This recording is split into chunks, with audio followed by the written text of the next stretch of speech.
അസ്സലാമു അലൈക്കും വറഹ്മത്തുള്ളാഹി വബറകാതുഹു. അൽഹംദുലില്ലാഹി റബ്ബിൽ ആലമീൻ. വസ്സലാത്തു വസ്സലാമു അലാ അഷ്റഫിൽ മുർസലീൻ വഅലാ ആലിഹി വസ്വഹ്ബിഹി അജ്മഈൻ. സൂറത്തുൽ ഫത്ഹ്. ഫത്ഹ് എന്ന് പറഞ്ഞാൽ തന്നെ വിജയം എന്നാണ്. വലിയ വലിയ പരിപാടികളൊക്കെ നടക്കുമ്പോൾ ഒരുപാട് സയ്യിദന്മാർ, തങ്ങന്മാർ, അതുപോലെ വലിയ പ്രഗത്ഭരായ പണ്ഡിതന്മാരൊക്കെ അവർക്ക് ഉദ്ഘാടനത്തിന് വേണ്ടി വലിയ പരിപാടിക്കൊക്കെ വലിയ വലിയ സയ്യിദന്മാരൊക്കെ വരും. അവർ ഉദ്ഘാടനം ചെയ്യുന്ന സമയത്ത് ആദ്യം ഓതുന്ന ഒരു ആയത്തുണ്ട്, ഇന്നാ ഫതഹ്നാ ലക ഫതഹൻ മുബീന. ആ ഒരു സൂറത്തുൽ ഫത്ഹിൻ്റെ ഒരു ഒറ്റ ആയത്തങ്ങ് ഓതി ആ ഒരു പരിപാടി അവർ ഉദ്ഘാടനം ചെയ്യുമ്പോഴേക്ക് അല്ലാഹു റബ്ബ് സുബ്ഹാനഹു വ തആല ആ പരിപാടിയെ തന്നെ വലിയ വിജയത്തിലേക്ക് അല്ലാഹു എത്തിപ്പിക്കുന്നുണ്ട്. എന്നാൽ എൻ്റെ പ്രിയപ്പെട്ടവരെ, ഈ സൂറത്തുൽ ഫത്ഹ് ഈ കാര്യങ്ങൾ ശ്രദ്ധിച്ചുകൊണ്ട് ഒരു 3 ദിവസം നാം ഓതുകയാണെങ്കിൽ അല്ലാഹു റബ്ബ് സുബ്ഹാനഹു വ തആല നമുക്ക് നൽകുന്ന നേട്ടങ്ങളെക്കുറിച്ച്, ശ്രദ്ധിക്കേണ്ട കാര്യങ്ങളെക്കുറിച്ച്, സൂറത്തുൽ ഫത്ഹ് ഓതിയാൽ നമുക്ക് എന്തൊക്കെയാണ് കിട്ടാൻ പോകുന്നത്, എങ്ങനെയാണത് ഓതേണ്ടത്, പ്രത്യേകിച്ച് ഖുർആൻ്റെ ഓരോ ആയത്തുകൾ അത്ഭുതമാണ്. അല്ലാഹു റബ്ബ് സുബ്ഹാനഹു വ തആല നമ്മെ വളരെ ഗൗരവത്തോട് പഠിപ്പിക്കുന്ന ഒരു കാര്യമുണ്ട്. ബഹുമാനപ്പെട്ട സഈദ് റളിയല്ലാഹു അൻഹു പറയുകയാണ്, മുത്തായ റസൂൽ സ്വല്ലല്ലാഹു അലൈഹി വസല്ലം തങ്ങൾ പറഞ്ഞു, മൻ ശഗലഹുൽ ഖുർആൻ, ഒരാൾ ഖുർആൻ കൊണ്ട് ശുഗലായി, ഒരാൾ ഖുർആൻ പാരായണത്തിൽ അയാൾ ശുഗലായി. അപ്പോൾ ഖുർആൻ ഇങ്ങനെ ഓതിക്കൊണ്ടിരിക്കുമ്പോൾ ചിലപ്പോൾ അയാൾക്ക് ദിക്ർ ചൊല്ലാൻ സമയം കിട്ടിയെന്ന് വരില്ല, അയാൾക്ക് അള്ളാഹുവിനോട് പ്രാർത്ഥിക്കാനുള്ള സമയം കിട്ടിയെന്ന് വരില്ല. മുത്തായ റസൂൽ പറയുന്നു, ദിക്രി വമസ്അലത്തി, അവനെന്നോട് ചോദിക്കാനും അതുപോലെ ദുആ ചെയ്യാൻ, ദിക്ർ ചെയ്യാനൊക്കെ അവന് സമയം കിട്ടിയെന്ന് വരില്ല, അവൻ ഖുർആനിൽ തന്നെയായിരിക്കും. അള്ളാഹു പറയുന്നു, തൈതഹു, ഞാൻ അവനിക്ക് നൽകും അഫ്ദലമ്മ ഊത്തിയ സായിരീൻ, എന്നോട് ദുആ ചെയ്തുകൊണ്ടിരിക്കുന്നവരുണ്ടാവല്ലോ, ആ സമയത്ത് അവർക്ക് നൽകുന്നതിനേക്കാൾ ശ്രേഷ്ഠമായത് ഖുർആൻ ഓതുന്ന ആൾക്ക് ഞാൻ നൽകുമെന്ന് അല്ലാഹു റബ്ബ് സുബ്ഹാനഹു വ തആല പറയുകയാണ്. എൻ്റെ ഖുർആൻ ഏതുപോലെന്നറിയോ? അള്ളാഹു പറയുന്നു, വഅഫ്ദുൽ കലാമുല്ലാഹ്, അള്ളാഹുവിൻ്റെ കലാം എന്നുള്ളത് അലാ സായിരിൽ കലാം, മറ്റെല്ലാ കലാമിനേക്കാൾ ശ്രേഷ്ഠതമാണ്. ഏതുപോലെ? കഫളില്ല അലാ ഖൽഖിഹി, അള്ളാഹും അവൻ്റെ സൃഷ്ടികൾക്കുള്ള വ്യത്യാസം ഏതുപോലെയാണോ ശ്രേഷ്ഠത, അതുപോലത്തെ ഫള്, ശ്രേഷ്ഠത എൻ്റെ കലാം ഓതുന്നവർക്കും മറ്റു സംസാരം ഓതുന്നവർക്കിടയിൽ ഉണ്ട് എന്ന് പറയുമ്പോൾ മറ്റെല്ലാത്തിനേക്കാൾ ഏറ്റവും ശ്രേഷ്ഠത പരിശുദ്ധ ഖുർആനുണ്ട്. ആ ഖുർആനിൽ സൂറത്തുൽ ഫത്ഹ്, വിജയം എന്നുള്ള ഒരു സൂറത്തുണ്ട്. ആ സൂറത്തിൻ്റെ പേര് തന്നെ വലിയ സന്തോഷം നൽകുന്നൊരു സൂറത്താണ്. അത് ഇത്ര കാര്യങ്ങൾ ശ്രദ്ധിച്ചുകൊണ്ട് എൻ്റെ പ്രിയപ്പെട്ട സഹോദരന്മാർ, സഹോദരിമാർ, ഉമ്മമാരൊക്കെ തീർച്ചയായും ഓതി നോക്ക്. പലരും പറയാറുണ്ട്, ഉസ്താദ് ഞാൻ ഓതി അൽഹംദുലില്ലാ ഒരുപാട് കാര്യങ്ങൾ നേടിയെന്ന് പറയാറുണ്ട്.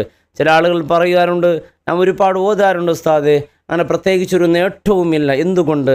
നാം ശ്രദ്ധിക്കേണ്ട കാര്യങ്ങൾ ശ്രദ്ധിക്കാതെ ഓതുമ്പോഴേക്കാണ് എത്രത്തോളം നേട്ടങ്ങൾ നമുക്ക് കിട്ടാതെ പോകുന്നത്. നാം ശ്രദ്ധിക്കേണ്ട കാര്യങ്ങൾ എന്തൊക്കെയാണ് എന്നതിനെക്കുറിച്ചാണ് ഇന്ന് ഇൻഷാ അല്ലാഹ് നാം ചർച്ച ചെയ്യുന്നത്. ഓതേണ്ടത് എങ്ങനെ, എത്ര തവണ ഓതണം, എപ്പോഴാണ് ഓതേണ്ടത്, ഇൻഷാ അല്ലാഹ് നമുക്ക് പഠിക്കാം. പ്രത്യേകിച്ച് നാം ശ്രദ്ധിക്കേണ്ട ഒന്നാമത്തെ കാര്യം, നാം ഓതുമ്പോൾ എന്തൊരു കർമ്മം ചെയ്യുമ്പോൾ എല്ലാം അള്ളാഹുവിന് വേണ്ടിയായിരിക്കണം, അള്ളാഹുവിന് വേണ്ടിയായിരിക്കണം. നമ്മുടെ എല്ലാം ഏതൊരു കർമ്മം, ഇപ്പോൾ നാം ഉമ്മയെ സ്നേഹിക്കുകയാണെങ്കിൽ, അല്ലെങ്കിൽ മറ്റെന്തെങ്കിലും ഒരു വ്യക്തിയെ സ്നേഹിക്കുകയാണെങ്കിൽ, അൽ ഹുബ്ബുലില്ലാ വൽ ബുഗ്ദുലില്ലാ, ഒരാളോട് നാം ദേഷ്യപ്പെടുകയാണെങ്കിലും എല്ലാം അള്ളാഹുവിന് വേണ്ടിയായിരിക്കണം. നാം ഇപ്പോൾ സൂറത്തുൽ ഫത്ഹ് ഓതുകയാണ്, നമുക്ക് കടമുണ്ട് അല്ലെങ്കിൽ മറ്റെന്തെങ്കിലും പ്രയാസമുണ്ട്, ഓതുന്നത് കടത്തിന് വേണ്ടി ആയിരിക്കരുത്, ഓതേണ്ടത് ലില്ലാഹ്, അള്ളാഹുവിന് വേണ്ടിയായിരിക്കണം. നമ്മുടെ ഉദ്ദേശം കടം വീടലാണെങ്കിലും എൻ്റെ പ്രിയപ്പെട്ടവരെ, നാം അത് അള്ളാഹുവിൻ്റെ അടുക്കൽ പ്രതിഫലം ആഗ്രഹിച്ചുകൊണ്ട് പരിശുദ്ധ ഖുർആൻ സൂറത്തുൽ ഫത്ഹ് ഓതുന്ന സമയത്ത് വളരെ ശുദ്ധിയോട് വുളൂ ചെയ്ത്, അതാണ് നാം ശുദ്ധി വൃത്തിയോടു കൂടി അള്ളാഹുവിനോട് ചോദിക്കുമ്പോൾ നമ്മുടെ ദുആക്ക് ഉത്തരം കിട്ടാൻ അത് ഏറെ സഹായകമാണ്. അതുകൊണ്ട് ശുദ്ധിയോട്, വുളൂവോട്, ഖിബ്ലയിലേക്ക് മുന്നിട്ടുകൊണ്ട്, അതുപോലെ നോക്കിക്കൊണ്ട്, നിങ്ങൾ ചിലപ്പോൾ മനഃപ്പാഠം അറിയാം, എന്നാൽ നോക്കിക്കൊണ്ട് തന്നെ ഖുർആൻ ഓതണം. നോക്കിക്കൊണ്ട് ഖുർആൻ ഓതുക, വളരെ താദീമോട് കൂടി ഓതുക, ഇടയ്ക്ക് വെച്ച് സംസാരമൊന്നും ഇല്ലാതെ. ആരെങ്കിലും സംസാരിക്കേണ്ട അത്യാവശ്യമാണെങ്കിൽ അതിൻ്റെ നിയമപ്രകാരം സുദഖല്ലാഹ് എന്ന് പറഞ്ഞ് വീണ്ടും ബിസ്മി പറഞ്ഞ് തുടങ്ങി അതിൻ്റെ നിയമം അനുസരിച്ചു കൊണ്ട് തന്നെ വളരെ തജ്വീദോടുകൂടി വേഗത കുറക്കുക. വേഗത്തിലൊന്നും ഓതി പൂർത്തിയാക്കാതെ വേഗത കുറച്ച് തജ്വീദ് പാലിച്ചുകൊണ്ട് ഇൻഷാ അല്ലാഹ് നാം അത് ഓതേണ്ടത്. ഇനി ഓതിയാൽ കിട്ടുന്ന നേട്ടങ്ങൾ എന്താണ്? പണ്ഡിതന്മാർ പറയുന്നു അവൻ്റെ വിഷമങ്ങൾ നീങ്ങുമെന്നുള്ളതാണ്. ഓരോരുത്തരും ഓരോ വിഷമങ്ങളായിരിക്കാം അല്ലേ? പലർക്കും പല വിഷമങ്ങളായിരിക്കാം. ചിലപ്പോൾ വിവാഹം കഴിഞ്ഞു പോയി ഒരു വീട്ടിൽ കഴിയുമ്പോൾ അമ്മായിയമ്മയുടെ കുത്തുവാക്കുകളും അതുപോലെ നാത്തുന്മാരുടെ കുത്തുവാക്കുകൾ ഇങ്ങനെയുള്ള വിഷമമായിരിക്കാം. ചില ആളുകൾ കച്ചവടം ഇല്ലാത്ത വിഷമമായിരിക്കുക, ചില ആളുകൾക്ക് നല്ല കൃത്യമായ ജോലി ഇല്ലാത്ത വിഷമം, അങ്ങനെ വീടില്ലാത്ത വിഷമം, വാടക വീടിൽ കഴിയുന്ന വിഷമം, അങ്ങനെ പല വിഷമങ്ങളുണ്ട്. നമ്മുടെ ഏത് വിഷമമാണെങ്കിലും അത് നീക്കാൻ ഈ സൂറത്തുൽ ഫത്ഹ് മതി എന്നാണ്. നാം ദുആ ചെയ്യുമ്പോഴേക്ക് നമുക്ക് നമ്മൾ 2 പ്രാവശ്യം 3 പ്രാവശ്യം ദുആ ചെയ്ത് കിട്ടിയില്ലെങ്കിൽ കിട്ടിയില്ല എന്ന് നോക്കൂ. നമ്മുടെ ഇപ്പോൾ മക്കളുടെ കാര്യത്തിലാണ് ഒരുപാട് ആളുകൾക്ക് സങ്കടം. നമ്മുടെ മക്കളുടെ സ്വഭാവത്തിനെ കുറിച്ച് വല്ലാത്ത ബേജാറാകുന്ന ആളുകളൊക്കെ ഉണ്ട്. ബഹുമാനപ്പെട്ട യാക്കൂബ് നബി അലൈഹിസ്സലാം മക്കൾ നന്നാകാൻ വേണ്ടി ദുആ ചെയ്തത് 35 കൊല്ലമാണ്. സുബ്ഹാനല്ലാഹ്. നമുക്ക് 1-2 ദിവസം പ്രാർത്ഥിക്കുമ്പോഴേക്കും അള്ളാഹുവിനോട് മടുപ്പ് തോന്നി, അള്ളാഹുവിൻ്റെ റഹ്മത്തിന് തൊട്ട് ആശമറിയാൻ തുടങ്ങി. എന്നാൽ യാക്കൂബ് നബി 35 കൊല്ലം ദുആ ചെയ്തതിന് ശേഷമാണ് മക്കൾ നന്നാകുന്നത്.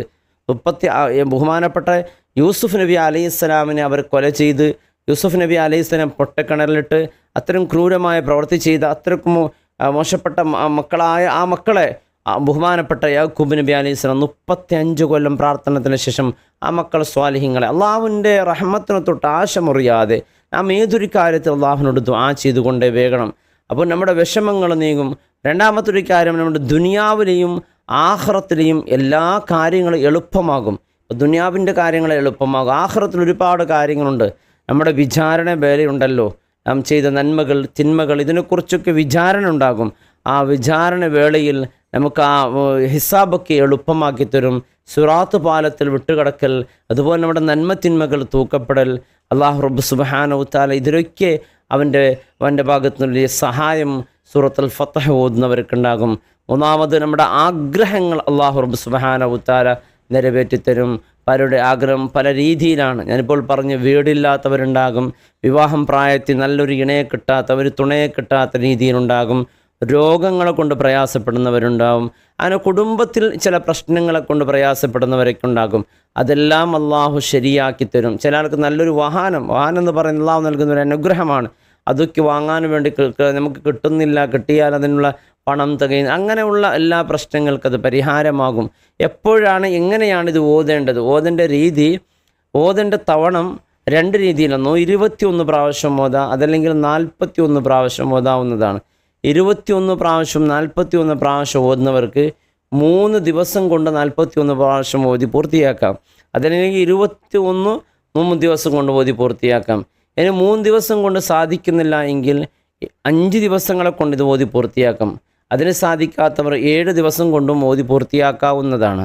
ഇത് മഗ്‌രിബിൻ്റെയോ ഇശാഇൻ്റെയോ അല്ലെങ്കിൽ സുബഹിയുടെയോ നമുക്ക് കിട്ടുന്ന സൗകര്യമനുസരിച്ച് നമ്മുടെ ജോലി, നമ്മുടെ തിരക്കുകൾ എങ്ങനെയാണ് ആ രീതിയിൽ നോക്കി നല്ല നിയ്യത്തിൽ ഈ പറയുന്ന കാര്യങ്ങളൊക്കെ നാം ശ്രദ്ധിച്ചുകൊണ്ട് ഒന്ന് പാരായണം ചെയ്തു നോക്ക്.